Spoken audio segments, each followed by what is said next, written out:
пен полиция тарапынан бірге әр полиция қызметкері өзінің физикалық дайындығын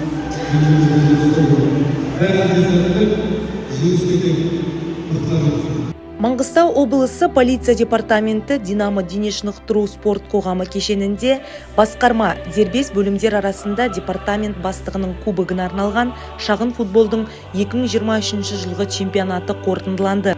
Сайыс нәтижесі бойынша 3-ші орын полиция департаментінің ұйымдасқан қылмысқа қарсы күрес басқармасының құрама командасына бұйырды. Ал 2-ші орынды айдауыл қызмет ротасы еншіледі. Полиция департаменті жылдам қимылдайтын арнайы жасағының құрама командасы жүлделі 1-ші орынды қанжығаларына байлап, үздіктердің үздігі атанды.